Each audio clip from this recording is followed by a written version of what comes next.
But hey, we'll take it. It's wonderful. And so it's good to have you here. And I see some other folks still coming in, so we'll go ahead and how to get started. But make sure that you have your prayer bulletin before you come in tonight. And it's good to have visitors here tonight. I wasn't talking about you, Sheila. I was talking about Heath and Scotty. It's good to see you as well, all the way from Ohio, Buckeye land. You know, you're converting them. I hope to Jesus. To Jesus first. They'll never become, a Wolverine unless you convert them to Jesus first. They'll never understand. So anyway, it's good to have you guys here tonight, and we've had a great day today here around the church and the office. We have been continuing to plan for our missions conference that's coming up, and so we're really excited about that. And I'm going to talk about that a bit tonight. And we have solidified our schedule for that, and everything's coming together. All our missionaries are on target. They're ready. They're on schedule to be here, and so that's a good thing as well. And so we have been just really dealing with all the details of that today. So we're in full mission mode now. We're putting out all the information, sending out emails and all that kind of stuff as well. And so that's happened. That was happening today. A lot of that going on. And we had a great day Sunday. I was excited about Sunday, and the Lord really blessed the day. We had a really good group here Sunday. I was excited about that as well. And what a blessing. And so we had quite a few visitors, and so we were thankful for that. And it was, I don't know if you were here or not, but it was an awesome message that was preached. And I'm kidding. But anyway, we had a good time. We just started our Commission 1 and this past Saturday, and what a blessing that's been already. And I'm just talking about having a burden for people and reaching out in our community, and that's the first part of the Great Commission is to really witness where you are. And so we're really excited about what God's going to do with that. And I know that the folks that came out and participated in that were just so excited to do that. Just going to doors, putting hangers on the doors, and praying a prayer. We printed out a prayer, and we prayed for each family, and just pray for God's blessing upon them, and that the Lord would draw them to Himself. Use us as instruments, and so we had a good time doing that. And so we were able to reach out to 161 homes Saturday, and so that's a good start. And we have 3,000 homes to hit, so we better get cranking, right? And so we do have out in the lobby, we're working on putting a display of Commission 1. We'll have all the information needed for folks to pick up and then take those and hit different areas. You can do it on your own time. Whatever your time schedule is, your family or your friends or your connect group or whatever the case may be, and grab those maps, grab the hangers, and just go at it. And so we'll do that. We also still have some Saturdays that are scheduled as well. And so we'll have it again this Saturday at 10:30, Commission 1. And so I encourage you, if you can, the Lord allows you to come out and help us with that. But you will receive a blessing. I had folks meet me at the door. They saw me coming up their driveway, met me at the door, and I just handed them the hanger and said, "Hey, listen, that from North Flushing Baptist Church, and we prayed for you today, and we'll continue to pray for you." And they said, "Oh, well, thank you." And so you never know what God's Spirit will do with that gesture, that prayer. And so let's just continue to pray. The Lord will bless that. And also just some announcements I want to go over just real quickly. Then I'll get into some prayer requests, and then I'm going to be in Matthew chapter 9 tonight, just for a short time. But I did want to go over some prayer requests, announcements and prayer requests before we get into that. We do have this Sunday evening, mark your calendar, be here please if you can. we're going to have a missions service. I want to begin to prep our hearts for missions, and so we're going to cover a lot of stuff about what our church is doing in the way of missions, and kind of give us some updates on what's going on around the world. We have some highlights that we want to give. We're also going to give one on Sunday morning, and then we'll give one again on Sunday night.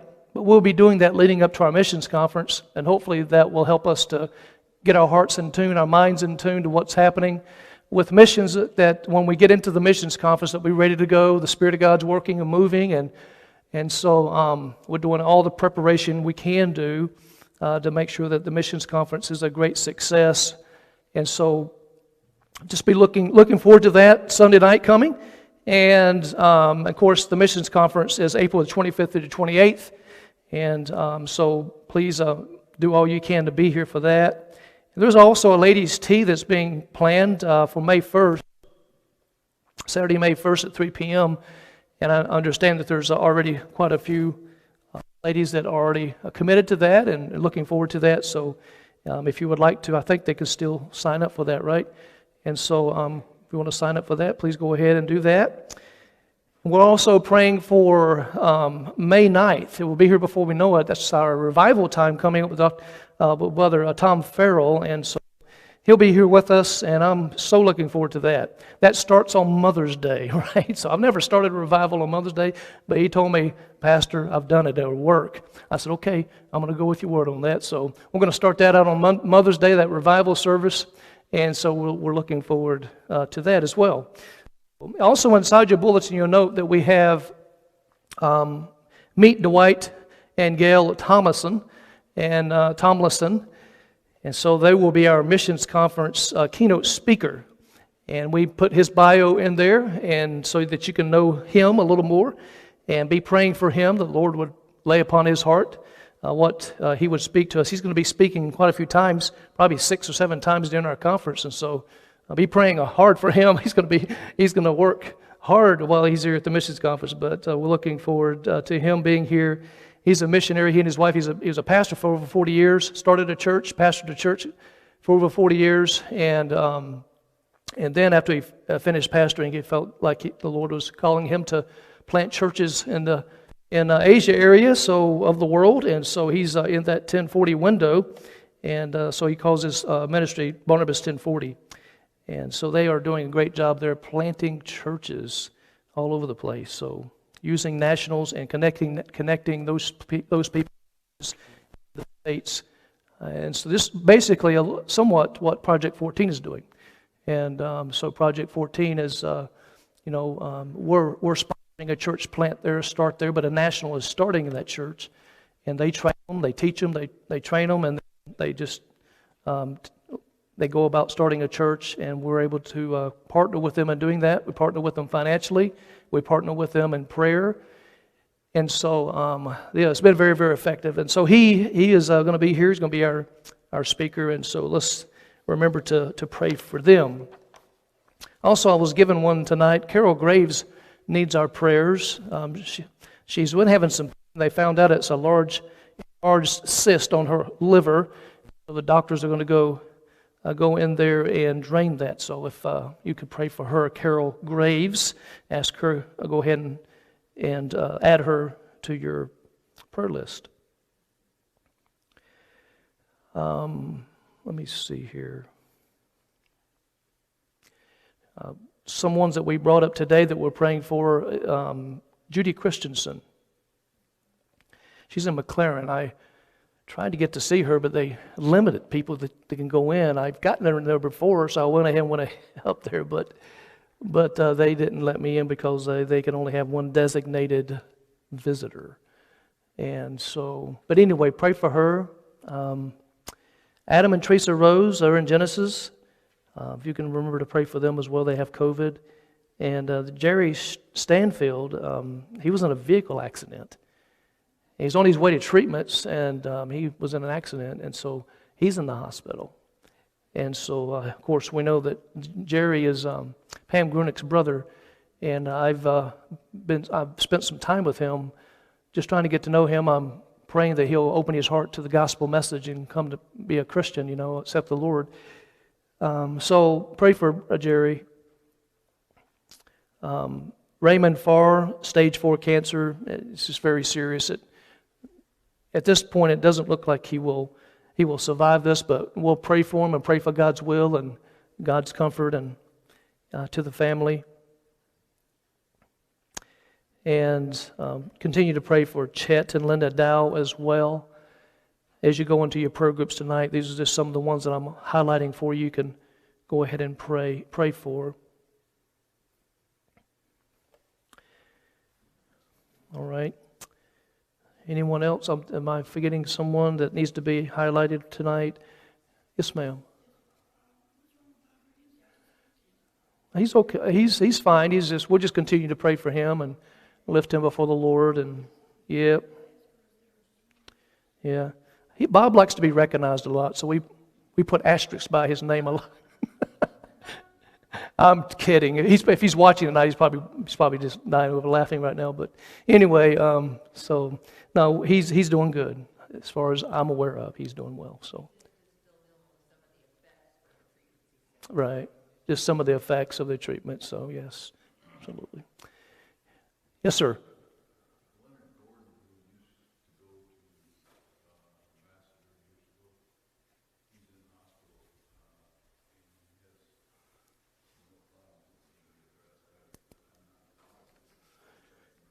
Leonard Gordon.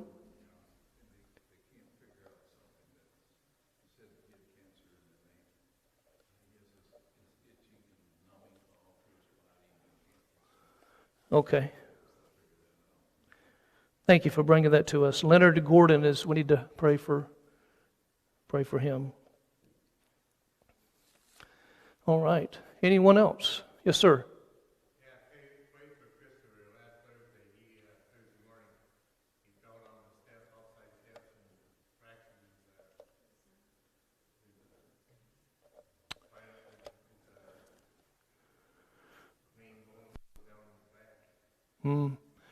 Okay, so pray for Christopher. All right, very good. He's fell down the steps and has been injured, so let's make sure that we pray for him. It's good to see Joe and Sheila here tonight. Man, excited that they're here tonight, and the Petkoffs here tonight, and I got that right? So last name. Petq? Am I pecking closer to the Pepco? Oh, okay, like the dog store, almost. All right, well, very good. It's great to have you guys here tonight. So awesome. Okay, so that's I'm going to wrap that up, and you guys can, as we go to prayer tonight, you can go ahead and highlight those in your group and have prayer for those prayer requests. And so we did finalize our conference schedule. I have it in my hands right here, so it's hot off the press. And we'll be sending out a letter this week to our entire church family and friends, and we'll put this inside the letter. But this does give all the details of everything that's happening on each day. And so some of the things that you might want to be aware of that are happening is the fact that we do have something for every age group during our missions conference. So whether you're a baby in the nursery, which I don't think any of you are, or you have a baby that needs to be in the nursery, or you are have a pre-K or any age, we have that covered for the missions conference. Our missionaries will be actually teaching lessons to our children, and so we have them rotating out, and they'll come into the service to begin with. All the kids will be in the service to begin with, and then they will break out at a certain time, and our missionaries will go back. So a missionary or a couple will go back and teach them and minister to them. And so that will be fun for them, also for the kids, and very educational. So we're excited about that, just being able to get the kids involved in missions and so forth. So I wanted to let you know that. Other than that, it's Sunday morning and then Sunday night at 6 p.m., but the rest of the week it's 6:30. So Monday through Wednesday, it's 6:30 the schedule. And then our Faith Promise Sunday is actually May the 2nd, so it's the Sunday following the missions conference. So all that's going to be in your schedule. And excuse me, I trust and pray that you will go ahead and look that over as you get it and try to be here and participate as much as you can, all right? So Matthew chapter number 9, that chapter should sound familiar to you since that we have taken our missions conference theme from this particular chapter. And so I'll be speaking on missions this Sunday morning. I'll be highlighting missions Sunday night, but also wanted to address the topic this evening just for a short time. In this particular chapter here in Matthew, the chapter starts out, there's kind of a theme that runs through this chapter. Jesus, of course, is in that time of ministry where he's picking his disciples, he's calling his disciples, and they're coming to him, and he's also doing a great amount of healing, and so people are just flocking to him and running to him, and one of the things, look at verse number 1, and he entered into a ship and passed over, and came into his own city, and behold, they brought to him a man sick of the palsy, lying on a bed. And Jesus, seeing their, what's the next word? Faith. Seeing their faith, said unto the sick of the palsy, Son, be of good cheer, thy sins be forgiven thee. And so we see Jesus highlighting faith there. Now we also see, look at verse number 22, but Jesus turned him about, and when he saw her, he said, Daughter, be of good comfort, thy what? Faith hath made thee whole. And so he goes pop down to verse 28. And when he was come into the house, the blind men came to him, and Jesus saith unto them, What? Believe ye that I am able to do this? So it's a question he poses to them. Believe thee. So the faith was a big deal to Christ. It's a big deal to God. It's a big part of Christianity. In fact, without faith, it's impossible to please God. And without faith, it's impossible to come into the family of God. You have to have faith in order to come into the family of God. And so Christianity, our service for God, is really a large part about our faith and our belief in what God can do and who He is. And so as you drop down, let's drop down all the way to verse number, let's start at verse number 35. And Jesus went about all the cities and the villages, teaching in their synagogues and preaching the gospel of the kingdom, and healing every sickness and every disease among the people. But when he saw the multitude, and when I read this today, I have to be honest with you, I really, it just hit me. I've read this before, but I was moved by this because I was trying to put myself in Jesus' place. I was trying to envision what he was seeing and what he was feeling at that moment. And he said when he saw the multitudes, and so thousands of people coming and searching and begging for healing. Ladies and gentlemen, that gives us a picture of the world today. The world is not coming to Christ and begging for Him necessarily, but they are hurting, they are sick, and they need healing. And if they realized and they knew that Jesus could give that healing, they would run to Him. And if they could apply their faith to that, they would run even harder to Jesus Christ. And if they believed that their faith would make them whole. And so our Bible tells us that our faith does make us whole. It is, salvation requires faith and belief. But I have been at large gatherings before, and I remember a couple of times being at a Tigers baseball game, and so if you've ever been there like on a weekend, and there's like 60,000+ people there. How many have ever been to one of those games? Anybody have been? Very good. Quite a few of us. And you're sitting there and waiting for the game to start, and you have all these people, thousands of people surrounding you.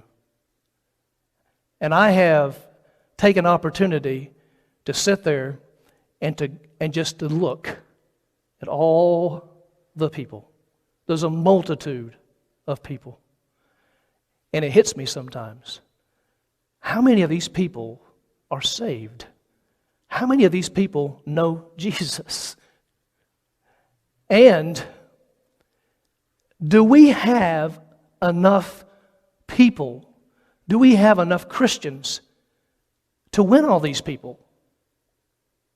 Do we have enough?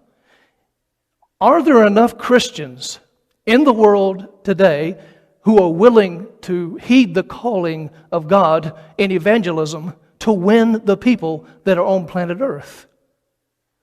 So sometimes I'm sitting in that situation and I get greatly just burdened because I just want to tell this big crowd of people. I was at a microphone, you could just tell them of the love of Christ and that they would come to the Lord. And you kind of sense what Jesus was sensing when he was there with the multitudes coming. He said he had compassion. He saw the multitudes.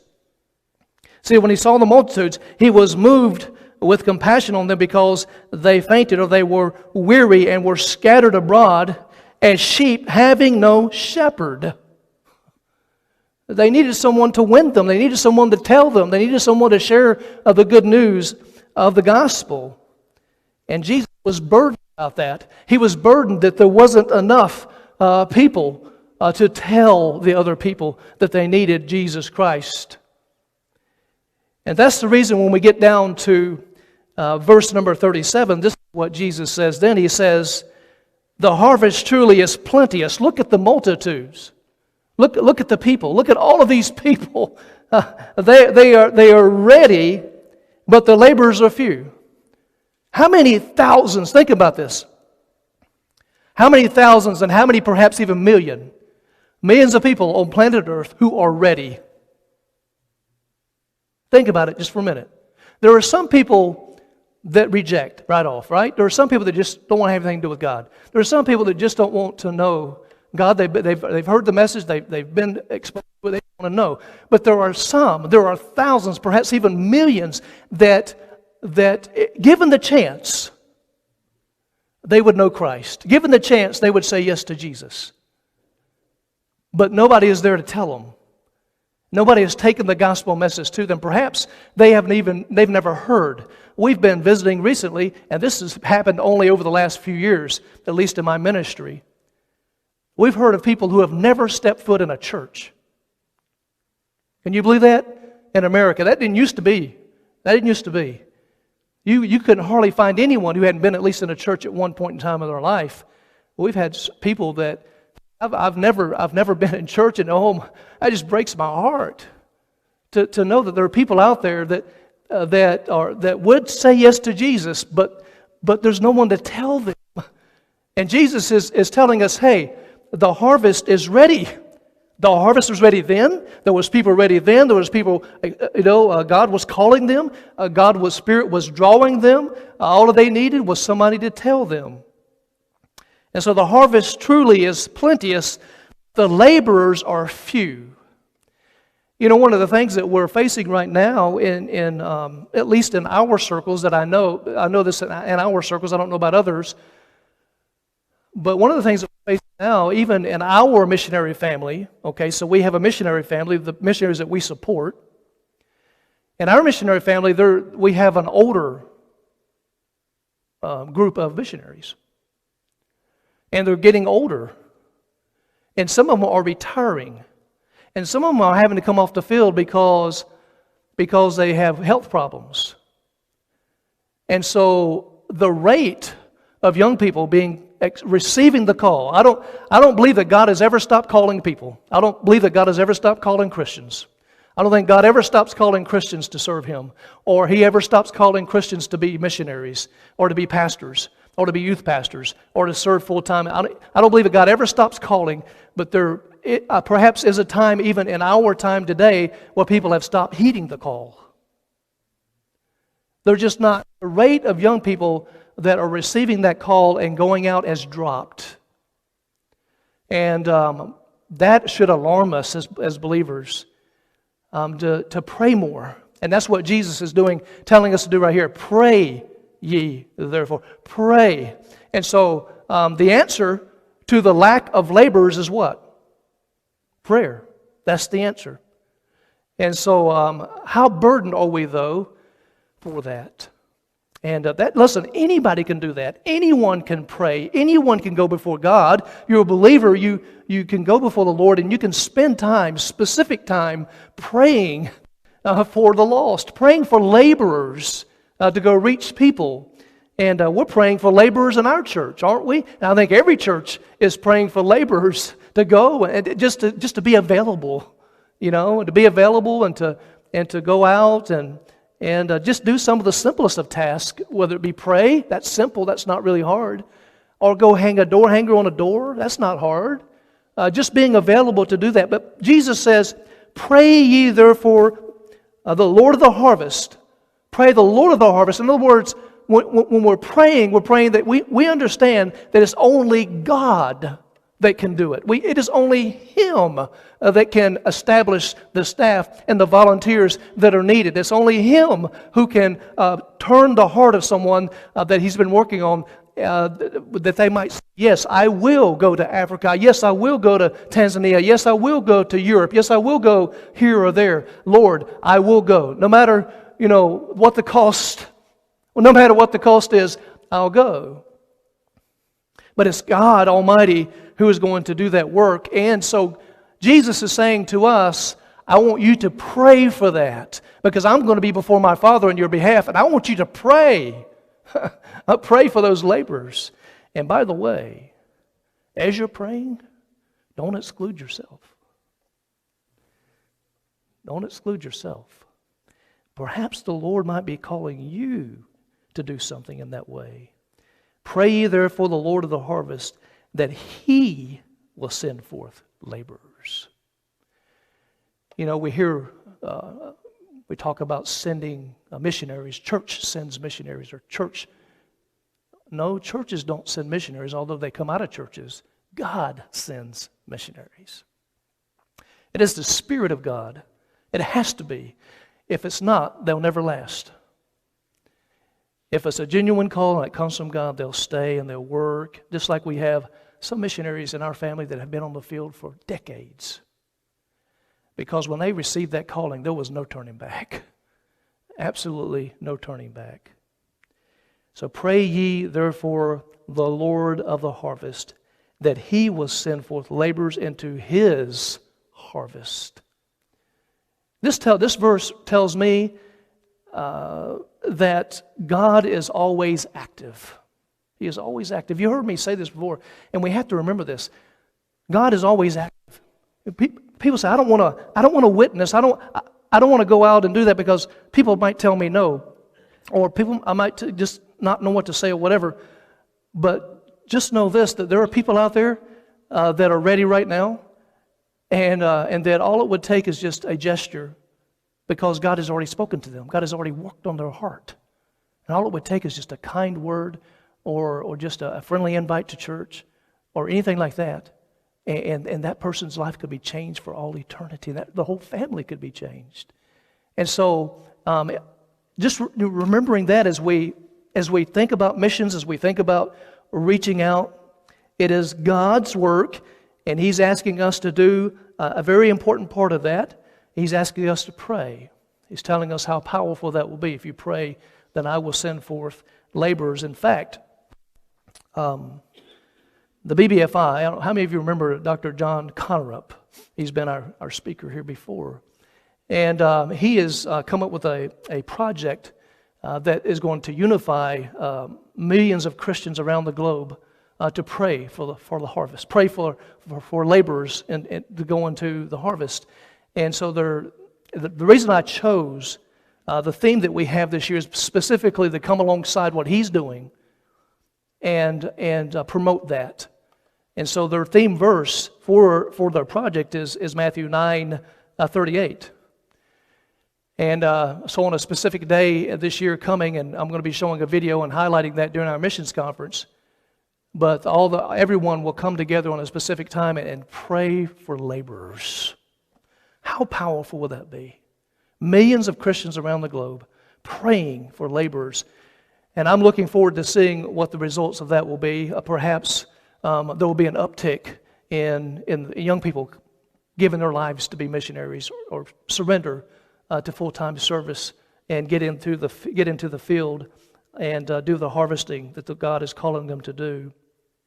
And so we're going to come alongside that theme that they've come up with and hopefully promote that within our missions conference this year, and just ask God to give us a great burden as a church to reach out and spread His word. But I wanted to emphasize that tonight and try to give us a challenge as we start to think about missions, as we start to think about heading into our missions conference and all that can happen through that missions conference. And I emphasize this every time we have a missions conference, the fact that you never know what God is going to do in the hearts of people. And the idea is that all the preparation that we have done, all the praying that we will do, and all of that, God can use that in a powerful way if we open our hearts to what He's saying, and this is a big if we attend. So it's really hard for God to do a work if we're not going to be present. And so we always are burdened about the percentages of people that will come to the missions conference within our church. It's always a certain percentage for whatever reason. And so we want to see that increase. We want to see that participation of attending, just being exposed to the missionaries, being exposed to the Word of God and what that speaker will bring to us. And God's Spirit can do amazing things with that. And so with that, we are excited about what God's going to do in our missions conference this year. And so would you pray with us? I'm sure you will. And just bring that before God. Pray perhaps a little more than you've ever prayed before for a missions conference. Because the theme requires it, right? This verse requires it. It's Jesus asking us to do this. He's saying, pray.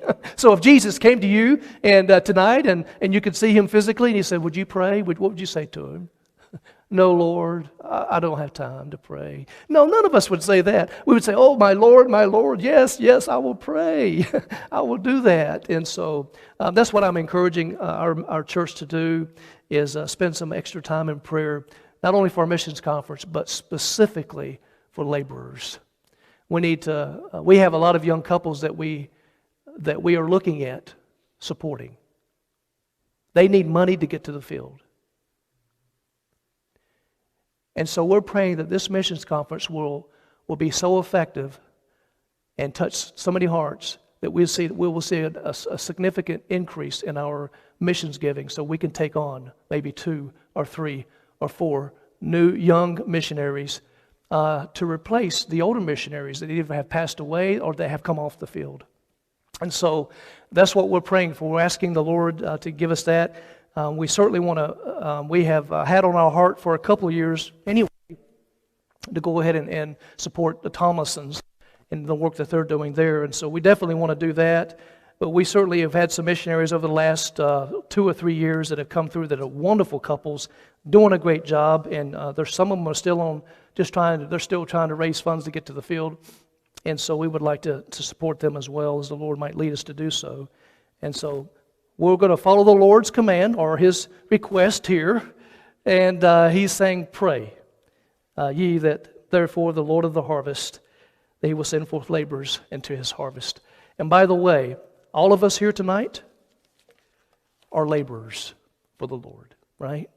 Now, this is our mission field, ladies and gentlemen, Flushing. We're missionaries. I just want to let you know that. We are missionaries. We're missionaries here.